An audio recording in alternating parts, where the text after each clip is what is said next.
December 15th, 1985. Burlington, Vermont. A city blanketed in fresh snow, its historic downtown adorned with holiday decorations and the promise of Christmas just 10 days away.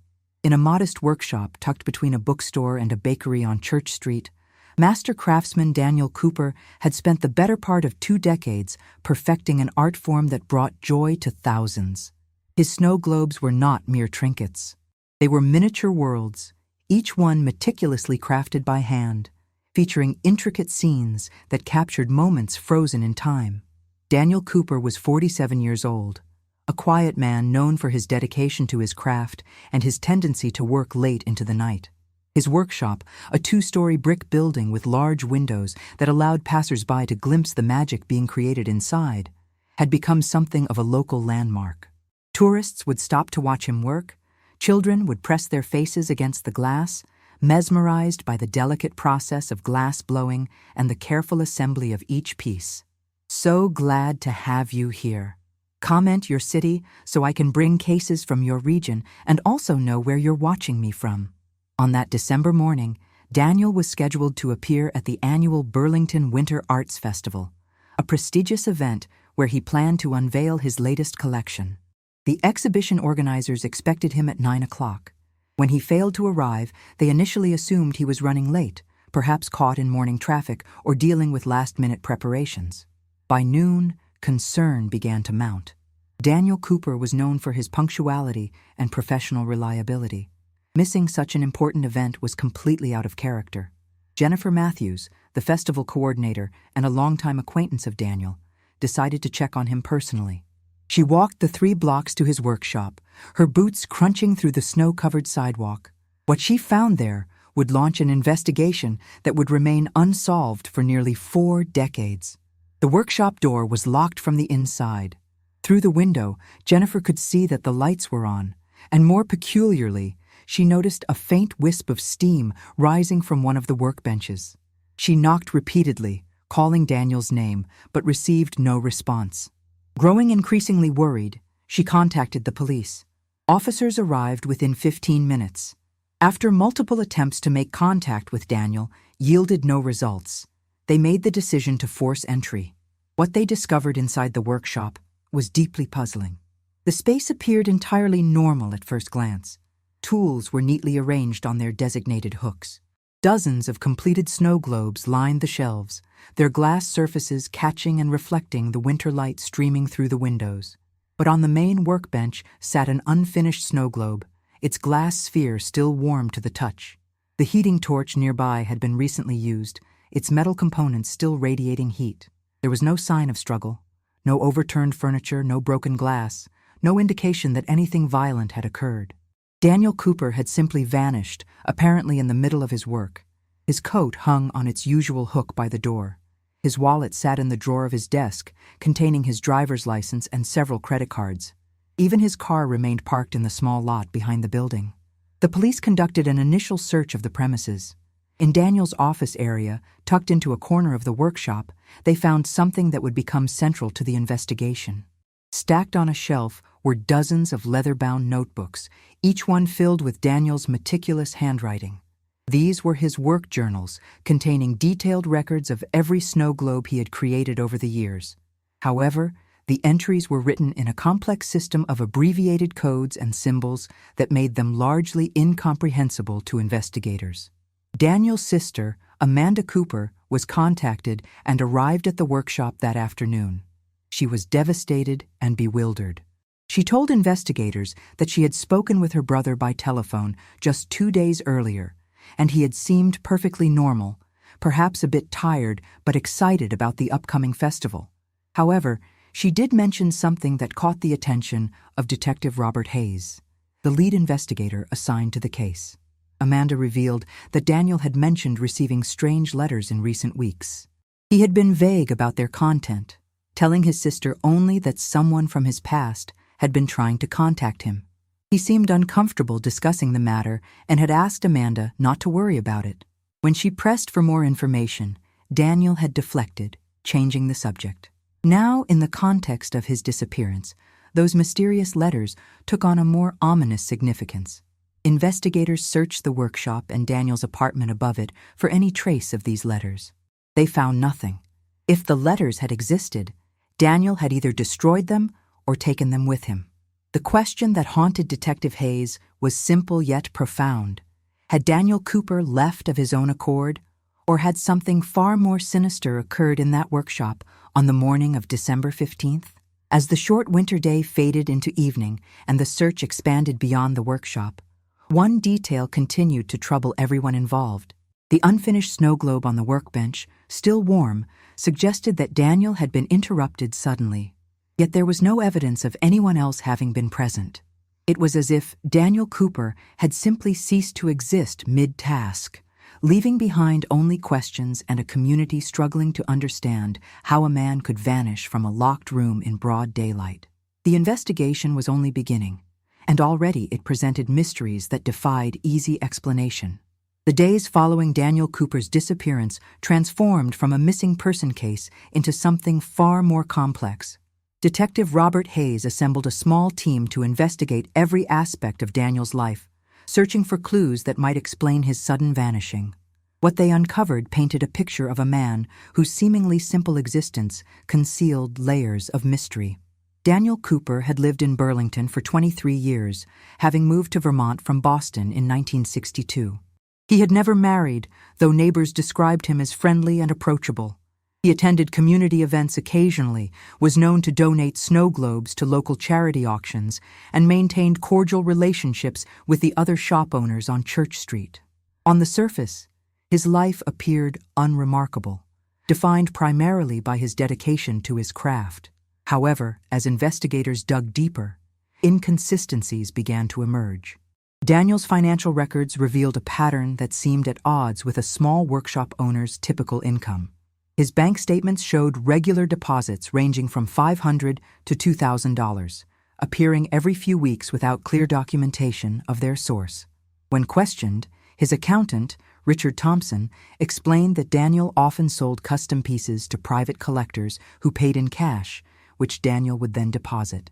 This explanation seemed reasonable, yet something about it troubled Detective Hayes. The coded notebooks discovered in Daniel's workshop became a focal point of the investigation. Experts were brought in to decipher the symbols and abbreviations that filled page after page. After weeks of analysis, a pattern emerged. The notebooks were indeed records of Daniel's creations, but they contained far more detail than anyone had initially suspected. Each entry included not just the design specifications and materials used, but also cryptic notations that appeared to reference specific clients and delivery dates. More intriguingly, certain entries were marked with a small symbol resembling the letter M enclosed in a circle. These marked entries appeared with increasing frequency over the past 5 years, and they corresponded with the larger cash deposits in Daniel's bank account. Detective Hayes theorized that these represented commissions from a single important client, someone who valued anonymity enough to be identified only by an initial. The investigation team began referring to this mysterious patron as Mrs. M, though they had no concrete evidence of the client's gender or identity. Michael Patterson, who owned the bookstore adjacent to Daniel's workshop, provided information that deepened the mystery. He reported that over the past year, he had occasionally noticed a well-dressed woman visiting Daniel's shop after hours. She would arrive in a dark sedan, always alone, and would spend approximately 30 minutes inside before departing. Michael had never thought much of it, assuming she was simply a customer who preferred private consultations. He described her as appearing to be in her 50s, with silver hair and an elegant bearing, but he had never been close enough to see her face clearly. This description aligned with similar accounts from 2 other witnesses who had noticed the same woman on different occasions. However, despite their best efforts, investigators were unable to identify her or locate the vehicle she drove. It was as if she had been as careful about concealing her identity as Daniel had been about protecting her privacy in his records. Another troubling discovery came from Daniel's neighbor in the apartment building, Jessica Morgan, a nurse who worked night shifts and kept irregular hours. She reported that Daniel suffered from severe insomnia and would often work in his shop until 3 or 4 in the morning. On several occasions in the months before his disappearance, she had heard him pacing in his apartment, and once she had encountered him in the building's hallway at 2 in the morning. He had appeared agitated and exhausted, with dark circles under his eyes. When she expressed concern, Daniel had thanked her, but insisted he was fine, merely struggling with a particularly challenging commission. The investigation team interviewed dozens of people who had known Daniel or purchased his work. They learned that his snow globes had a distinctive quality that set them apart from mass-produced versions. Each one was entirely unique, featuring hand-blown glass spheres of exceptional clarity and bases carved from various woods or fashioned from materials like marble or brass. The scenes inside ranged from traditional winter landscapes to more unusual compositions. Some featured tiny buildings that were replicas of real structures, others contained miniature figures engaged in specific activities, and a few depicted scenes that seemed to tell stories known only to their owners. Several collectors mentioned that Daniel had an unusual policy. He would only accept certain commissions, and he required detailed consultations before agreeing to create a custom piece. He asked extensive questions about what the client wanted the snow globe to represent, who it was for, and what memories or emotions it should evoke. Some found this level of involvement endearing, while others considered it intrusive. A handful of potential clients reported that Daniel had refused their commissions without explanation, simply stating that he could not create what they requested.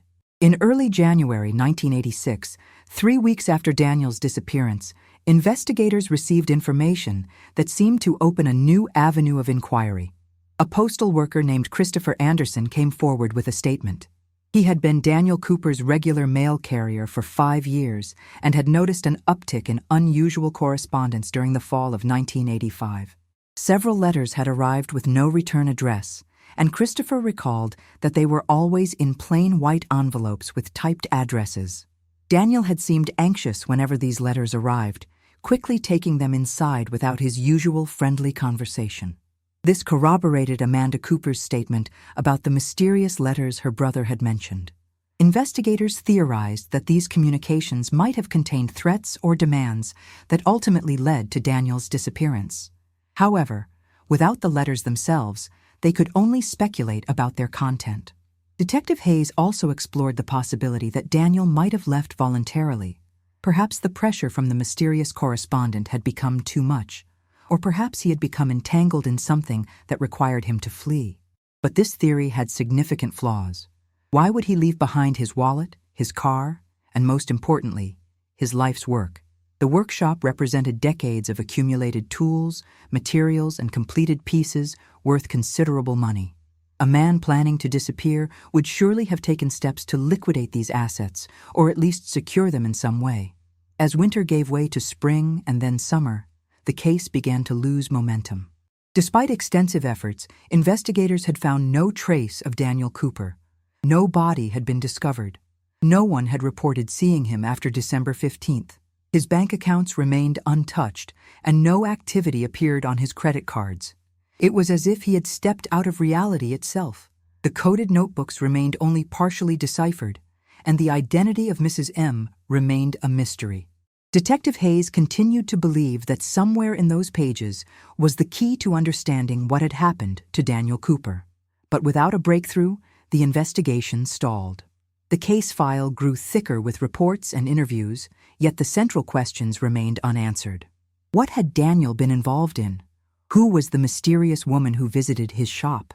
And most pressingly, what had happened in those final moments before he vanished from his locked workshop, leaving behind only an unfinished snow globe and a trail of cryptic clues that seemed to lead nowhere? The investigation into Daniel Cooper's disappearance entered a frustrating phase that would span nearly 7 years.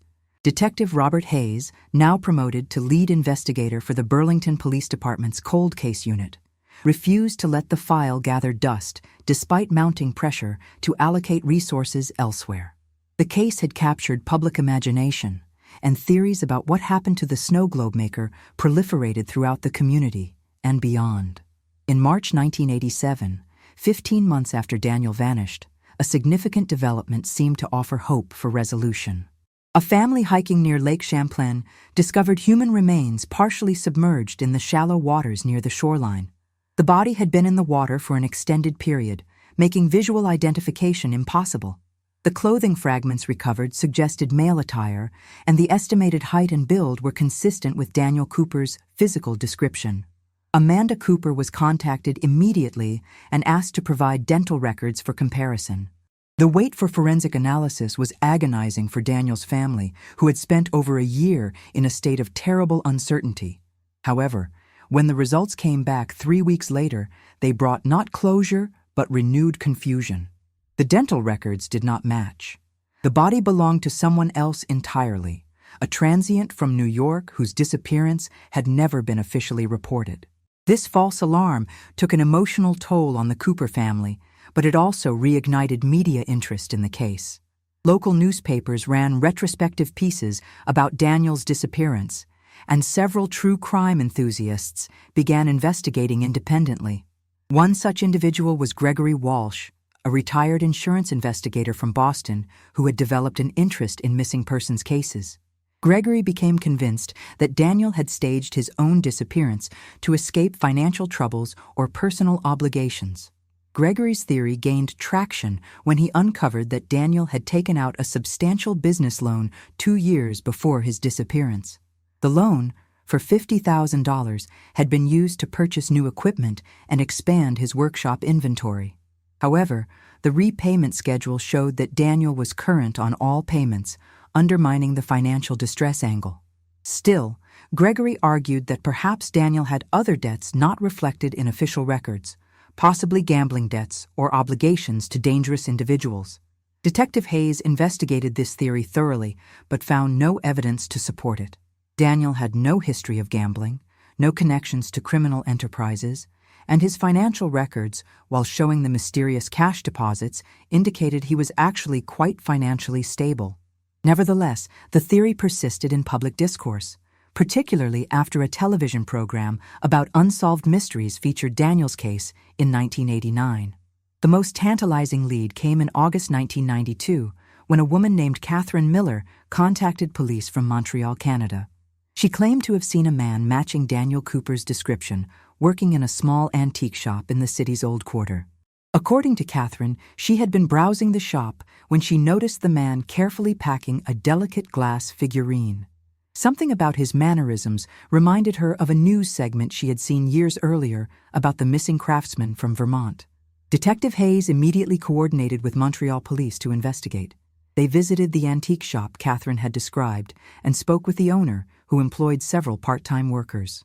However, none of them matched Daniel's description, and the owner had no record of anyone fitting that profile ever working there. Security camera footage from the shop was reviewed, but showed no one resembling Daniel. Catherine was brought in to look at photographs, but she could not definitively identify anyone. The lead evaporated, leaving investigators to wonder if it had been a case of mistaken identity or wishful thinking. Throughout this period, Daniel's workshop remained exactly as it had been found on December 15, 1985. Amanda Cooper had maintained the lease on the property, unable to bring herself to dismantle her brother's life's work without knowing his fate. She visited regularly, dusting the shelves and ensuring the space remained preserved. The unfinished snow globe still sat on the workbench, a haunting reminder of the moment time seemed to stop. In 1993, Amanda made the difficult decision to hire a private investigator, Benjamin Shaw, who specialized in cold cases. Benjamin approached the investigation with fresh eyes, focusing particularly on the coded notebooks that had never been fully deciphered. He brought in a cryptography expert from the University of Vermont, who spent 6 months analyzing the symbols and patterns in Daniel's writing. The expert concluded that Daniel's system was not a true code, but rather a personalized shorthand combined with industry-specific abbreviations. Much of it could be interpreted with knowledge of glass-blowing techniques and materials. However, certain entries remained stubbornly opaque, particularly those marked with the M symbol. These entries used a different notation system entirely, one that seemed deliberately designed to obscure information. The expert suggested that Daniel had created a code within a code, protecting certain information even within his private records. Benjamin Shaw also reinvestigated the mysterious woman who had visited Daniel's shop. He tracked down additional witnesses and compiled a more detailed description. She was estimated to be between 50 and 60 years old, approximately 5 feet 6 inches tall, with silver hair typically worn in an elegant updo. She dressed expensively, favoring dark colors, and wore distinctive jewelry including a large ring on her right hand. However, despite this more complete description, her identity remained elusive. The private investigation consumed Amanda's savings, but produced no breakthrough. By 1995, 10 years after Daniel's disappearance, the family faced the reality that they might never know what happened. The workshop was finally sold to a young couple who planned to convert it into a cafe. Amanda carefully packed away Daniel's personal belongings, his tools, and the mysterious notebooks. The completed snow globes were distributed among family members and close friends, each one a beautiful but painful reminder of the man who had created them. Detective Hayes officially moved the case to the Cold Case Archives that same year, though he never stopped thinking about it. He had investigated dozens of disappearances during his career, but something about Daniel Cooper's case haunted him. The locked room, the warm torch, the coded notebooks, the mysterious patron, all these elements suggested a story more complex than a simple disappearance. Hayes maintained a personal file on the case, adding notes whenever new information surfaced, however insignificant it might seem. The Daniel Cooper case became one of Burlington's enduring mysteries, discussed in local history circles and featured occasionally in true crime podcasts. Various theories circulated: that he had been murdered by someone who managed to stage the scene to look like he simply walked away, that he had entered a witness protection program, that he had suffered a mental breakdown and was living somewhere under a different identity. Each theory had its proponents, but none had evidence substantial enough to be verified. As the 20th anniversary of his disappearance approached in 2005, a small memorial service was held at the site where his workshop once stood.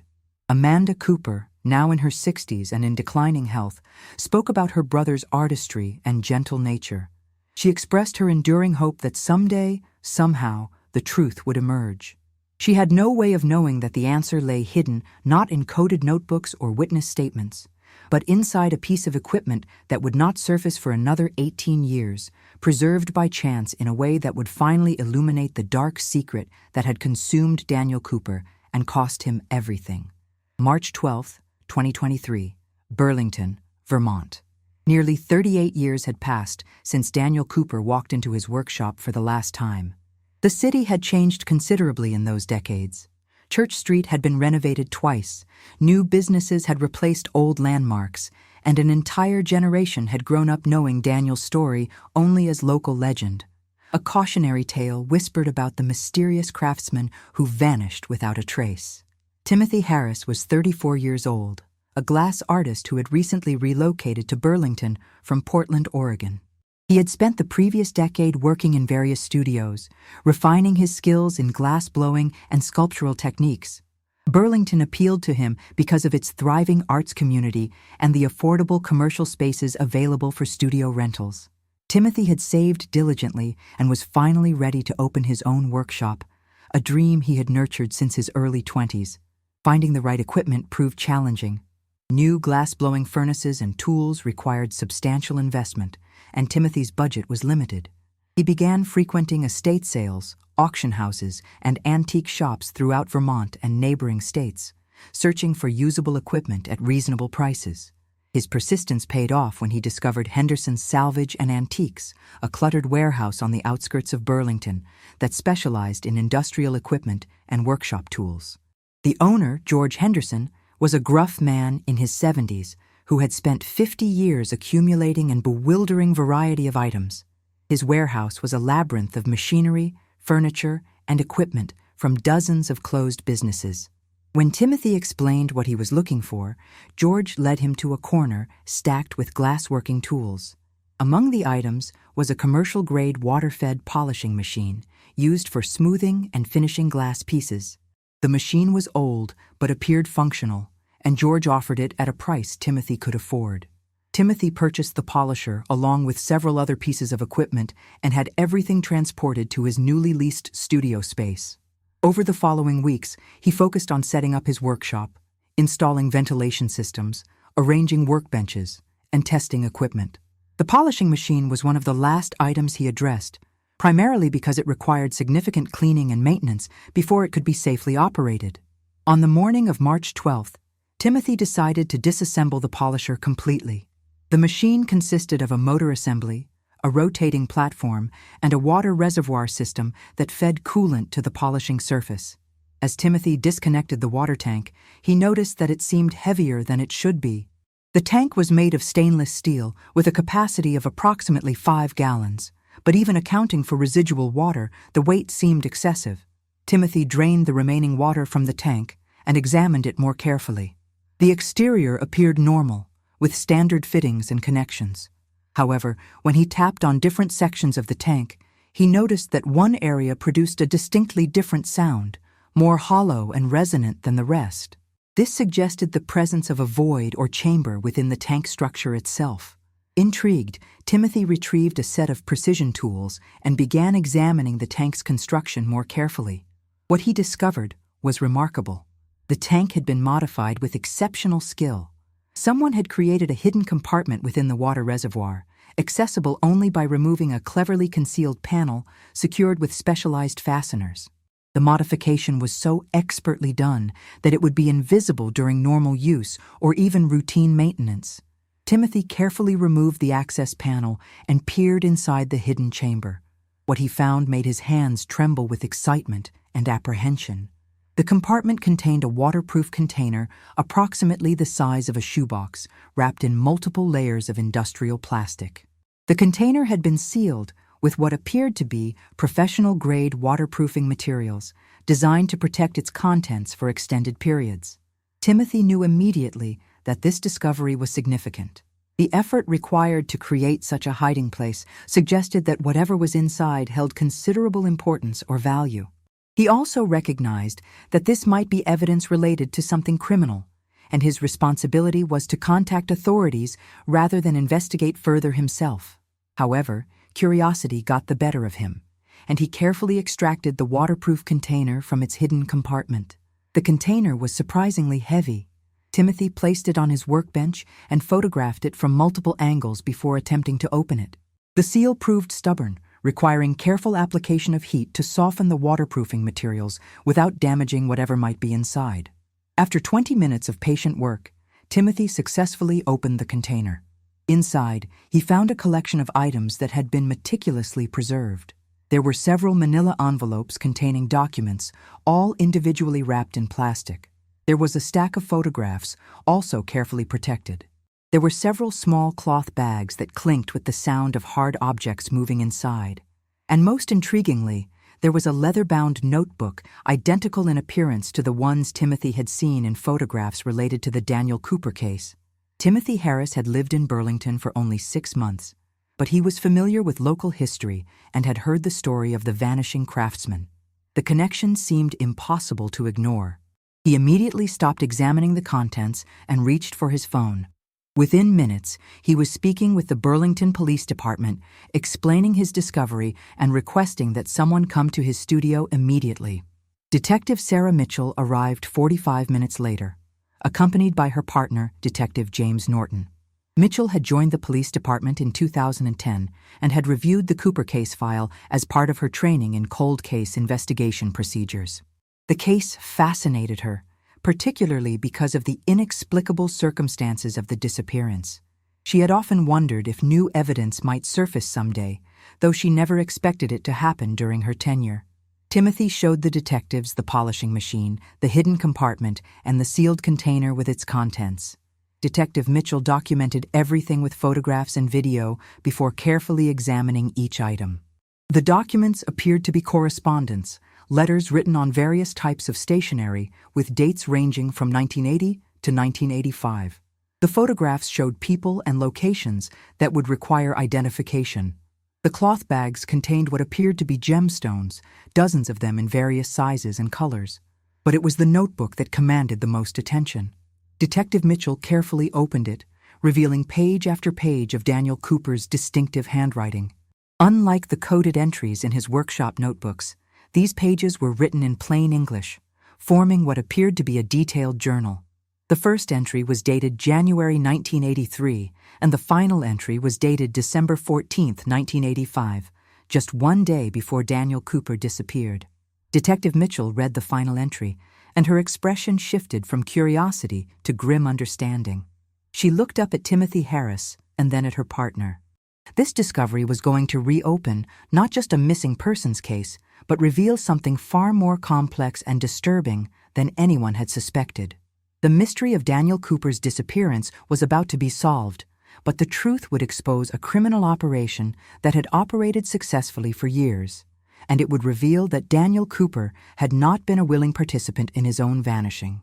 He had been a victim of circumstances that had spiraled far beyond his control, and his attempt to hide this evidence had been his last desperate act before facing consequences that had cost him everything. The documents discovered in Timothy Harris's workshop painted a picture of deception that had remained hidden for nearly 4 decades. Detective Sarah Mitchell spent the following week carefully examining every piece of evidence, cross-referencing the information with the original case files from 1985. What emerged was a story of gradual entanglement, of a skilled artisan who had been manipulated into participating in an international smuggling operation. Daniel Cooper's journal entries revealed that his involvement had begun innocently in early 1983. A woman identifying herself as Margaret Whitmore had visited his workshop, expressing admiration for his craftsmanship. She commissioned several custom snow globes, paying generously and praising his attention to detail. Over the following months, she became a regular client, each commission more elaborate and expensive than the last. The journal detailed how Margaret had slowly introduced Daniel to a more lucrative opportunity. She explained that she represented wealthy collectors who desired discreet methods of transporting valuable items between countries. These collectors faced complex customs regulations and preferred private arrangements. Margaret proposed that Daniel create snow globes with hidden compartments, spaces cleverly integrated into the bases or structural elements where small, valuable objects could be concealed. Daniel's journal revealed his initial reluctance and his eventual capitulation. The money Margaret offered was substantial, enough to eliminate his business debt and provide financial security. She assured him the items being transported were legitimate purchases by their rightful owners, merely avoiding bureaucratic complications and excessive taxation. Daniel convinced himself that he was providing a service to art collectors, not participating in anything truly criminal. The correspondence found in the waterproof container told a different story. Letters from Margaret and others in the network discussed stolen antiquities, illegally mined gemstones, and artifacts removed from archaeological sites without proper documentation. The operation was sophisticated, involving multiple intermediaries across several countries. Daniel's snow globes were just one method among many used to move these items through international borders. By late 1984, Daniel had created dozens of modified snow globes for the network. The journal entries from this period showed growing anxiety. He had begun to understand the true nature of what he was involved in. Several entries described sleepless nights and moral anguish. He wrote about feeling trapped, fearful that attempting to withdraw from the arrangement would bring retaliation. Margaret had made subtle but clear implications that the network had resources and connections that could cause serious problems for those who betrayed their trust. The situation escalated in the fall of 1985. Daniel's journal described receiving the first threatening letter in October. The message warned him against discussing the arrangement with anyone and reminded him of his continued obligations to the network. More letters followed, each one more explicit in its threats. Daniel became increasingly paranoid, convinced he was being watched. He stopped socializing, spent more time alone in his workshop, and developed the insomnia that his neighbor had observed. In November 1985, Daniel made a decision that would ultimately seal his fate. He began documenting everything he knew about the operation. He made copies of correspondence, took photographs of individuals he had met through Margaret, and carefully recorded details about the modified snow globes he had created, including where they had been shipped and what they contained. His intention, as stated clearly in his journal, was to compile evidence that he could provide to authorities in exchange for protection and leniency. Daniel also took precautions to hide this evidence. He modified the water tank on his polishing machine, creating the hidden compartment that Timothy Harris would discover decades later. He planned to continue his documentation for several more weeks before approaching law enforcement, wanting to ensure he had comprehensive evidence of the network's activities. The final journal entry, dated December 14, 1985, revealed Daniel's state of mind on the night before he disappeared. He wrote about his fear that the network had become suspicious of him. He mentioned a phone call from Margaret demanding a meeting the following morning, December 15th, at his workshop. The entry ended with Daniel expressing hope that he could navigate the situation carefully, perhaps convince Margaret that his loyalty remained intact while he finalized his evidence collection. What happened during that meeting would remain unknown, but investigators could piece together a likely scenario. Margaret and potentially others from the network had confronted Daniel, either having discovered his documentation efforts or suspecting his intentions. The confrontation had resulted in Daniel's disappearance, carefully staged to suggest he had simply walked away from his life. The photographs found in the container proved crucial to the investigation. Several showed Margaret Whitmore clearly, confirming the descriptions provided by witnesses years earlier. Other photographs captured individuals whose faces were run through facial recognition databases. One name emerged with particular significance: Stephen Morrison, a man with an extensive criminal history including smuggling, fraud, and known associations with organized crime networks. Stephen Morrison had been 53 years old in 1985. Now he would be 91 if he was still alive. Detective Mitchell's team began the process of locating him, working with federal agencies and international law enforcement organizations. The search extended across multiple databases, tracking immigration records, property ownership, and any traces of Morrison's activities over the past 4 decades. The gemstones found in the container were analyzed by expert gemologists. They included emeralds, rubies, sapphires, and several rare specimens worth substantial amounts. Forensic analysis suggested they had likely been mined in South America and Southeast Asia, and their characteristics matched descriptions of stones reported stolen from various collections over the years. This evidence confirmed that the network had indeed been dealing in stolen property, not merely helping collectors avoid taxes as Margaret had claimed to Daniel. As the investigation expanded, Detective Mitchell coordinated with the FBI's art crime team, which specialized in cases involving stolen cultural property and antiquities. They provided information about several unsolved cases from the 1980s involving missing artifacts and gemstones. The patterns matched the activities described in Daniel's documentation. The network had operated across multiple countries, using various methods to transport stolen items, and had successfully evaded detection for years. The breakthrough in locating Stephen Morrison came from an unexpected source. Canadian authorities ran the facial recognition data through their systems and found a match. Morrison had been living in Toronto under the name Stephen Martin since 1992. He had maintained a low profile, working occasionally as a consultant for import-export businesses, a convenient cover that allowed him to maintain connections in international trade while avoiding scrutiny. On April 3, 2023, Canadian police arrested Stephen Morrison at his apartment in Toronto. He was 81 years old, living alone in a modest residence that gave no indication of his criminal past. When confronted with the evidence from Daniel Cooper's hidden cache, Morrison initially denied any knowledge of the case. However, as interrogators presented more details, his resistance began to crumble. The weight of decades-old secrets, the inescapable evidence, and perhaps a degree of age-related weariness led Morrison to a decision that would finally provide answers to a mystery that had haunted Burlington for nearly 4 decades. What he would reveal in the interrogation room would confirm the darkest suspicions about Daniel Cooper's fate and expose the full extent of a criminal operation that had destroyed lives while its perpetrators remained free. April 15, 2023, Toronto, Canada. Stephen Morrison sat in an interrogation room at the Toronto Police Headquarters, his weathered hands folded on the table before him. Detective Sarah Mitchell had traveled from Burlington to be present during the questioning, accompanied by FBI Special Agent Laura Chen from the art crime team. What transpired over the next 8 hours would finally close a case that had remained unsolved for 38 years. Morrison's confession came in fragments, each revelation more disturbing than the last. He confirmed that he had been part of an extensive smuggling network operating throughout the 1980s, moving stolen artifacts, illegally obtained gemstones, and other valuable items across international borders.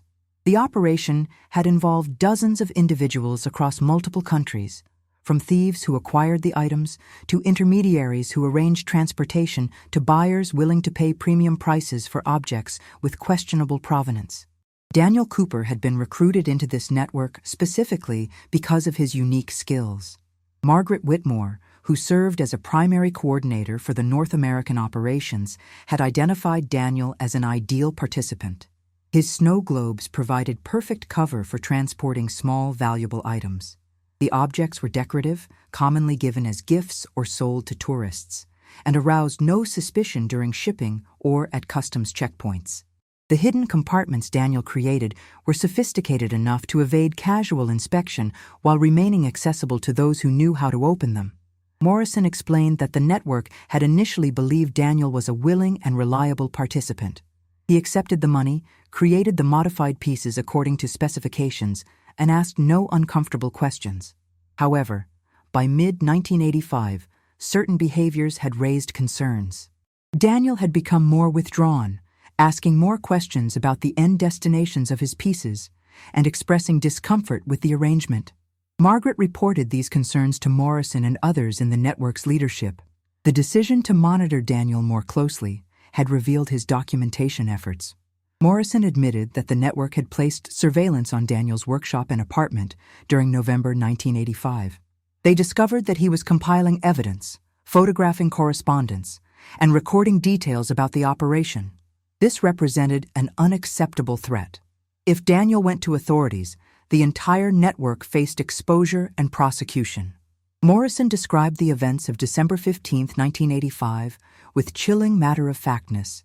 He had accompanied Margaret Whitmore to Daniel's workshop that morning for what Daniel believed was a routine meeting. Instead, they confronted him with their knowledge of his documentation activities. Daniel had attempted to deny it initially, but when presented with evidence of their surveillance, he understood his situation was dire. What followed was a tense confrontation during which Daniel attempted to negotiate. He offered to destroy the evidence he had compiled and cease any documentation efforts in exchange for being released from further obligations to the network. Morrison and Margaret considered this proposal, but concluded that Daniel could never be trusted. He knew too much, and his moral objections made him unreliable. The decision was made to eliminate the threat he represented. Morrison refused to provide explicit details about how Daniel Cooper died, stating only that it had been quick and that Daniel had not suffered unnecessarily. The location of Daniel's remains proved to be the most disturbing revelation. Morrison directed authorities to an industrial facility in upstate New York that had been operated by a network associate in the 1980s. The facility, which had processed chemical waste, had since been abandoned and was now classified as a contaminated site awaiting environmental remediation. Morrison explained that Daniel's body had been disposed of using chemicals at this facility, ensuring that no physical evidence would remain. The method had been chosen specifically because it would leave nothing for investigators to discover, no remains to identify, no grave site to eventually uncover. For nearly 4 decades, Daniel Cooper had literally ceased to exist, reduced to nothing while his family and community searched desperately for answers. The revelation sent shockwaves through the investigation team. Environmental specialists and forensic experts were dispatched to the facility in New York, though Morrison's description suggested they would find nothing recoverable after so many years. The focus shifted instead to documenting Morrison's confession and gathering evidence to support prosecution. Morrison's cooperation extended to identifying other members of the network who might still be alive. Margaret Whitmore had died in 2010 from cancer, having lived comfortably in Rhode Island under her real name throughout the intervening years. Several other key figures had also died, but Morrison provided names and last known locations for 3 individuals he believed were still living. These individuals had played various roles in the network, from acquiring stolen items to laundering the proceeds from their sale. Federal and international law enforcement agencies coordinated to locate these individuals. Within 2 weeks, All 3 had been identified and arrested. 2 were living in the United States under their real names, having apparently believed enough time had passed to render them safe from prosecution. The 3rd had fled to Central America in the 1990s, but was located through cooperation with local authorities. The legal proceedings that followed were complex. Morrison faced charges in both Canada and the United States, including murder, racketeering, smuggling, and numerous other offenses. His age and cooperation with investigators became factors in plea negotiations. Ultimately, Morrison pleaded guilty to multiple charges in exchange for a sentence that acknowledged his cooperation while ensuring he would spend his remaining years in prison. On October 24, 2023, Stephen Morrison was sentenced to life in prison without possibility of parole in a Vermont federal court. The judge acknowledged that Morrison's age meant the sentence was largely symbolic, but emphasized that justice required appropriate consequences regardless of how much time had passed. The sentence sent a clear message that those who believed they had escaped accountability for decades-old crimes would ultimately face justice. The 3 other network members arrested in connection with the case received sentences ranging from 15 to 25 years, depending on their specific roles and levels of cooperation. Additional charges were filed against the estates of deceased network members, ensuring that assets obtained through criminal activity could be seized and used for restitution purposes. For Amanda Cooper, now 73 years old and in declining health, the resolution brought a painful mixture of relief and anguish. She finally had answers about what happened to her brother, but those answers confirmed her worst fears. Daniel had been murdered, his body destroyed, all because he had tried to do the right thing after being manipulated into criminal activity. Amanda attended Morrison's sentencing, making a victim impact statement that moved many in the courtroom to tears. Timothy Harris, whose curiosity and subsequent discovery had made this resolution possible, found himself at the center of media attention he had never sought. He struggled with the knowledge that his workshop now housed equipment that had concealed evidence of such a terrible crime. Eventually, he donated the polishing machine to law enforcement for training purposes, hoping it might help investigators learn to look for hidden compartments in future cases. The snow globes Daniel Cooper had created over his career took on new significance. Many remained in private collections or had been passed down through families as heirlooms. Each one represented Daniel's artistry and skill, but some carried the hidden secret of their true purpose. Law enforcement issued guidance to owners of Cooper snow globes, explaining how to check for hidden compartments, though it seemed unlikely any containing contraband still existed undiscovered. In November 2023, Burlington held a memorial service for Daniel Cooper at the location where his workshop once stood. The cafe that now occupied the space closed for the afternoon, allowing the community to gather and remember the craftsman whose talent had been exploited and whose life had been stolen. Amanda Cooper unveiled a small plaque commemorating her brother, describing him as an artist whose integrity ultimately cost him everything. The case prompted discussions about how criminal networks exploit skilled artisans and craftspeople, using their legitimate talents for illegal purposes. Law enforcement agencies developed new training protocols focused on recognizing signs that craftspeople might be involved in smuggling operations, either willingly or through coercion. The case also highlighted the importance of preserving evidence and maintaining cold case investigations, as breakthroughs could emerge decades after crimes occurred. As winter approached Burlington once again, bringing snow that transformed the city into the picturesque setting Daniel Cooper had often captured in miniature, his story served as a reminder of hidden darkness that can exist beneath surface appearances. The snow globes he created, those innocent-seeming objects that brought joy to so many, had concealed secrets that ultimately destroyed their creator. Justice had finally been served, delayed by nearly 4 decades, but achieved through persistence, chance discovery, and the courage of a man who had tried to do the right thing even when it cost him his life. Daniel Cooper's legacy would be remembered not just for his artistry, but for his ultimate sacrifice in attempting to expose the truth about the criminal network that had ensnared him and stolen his future.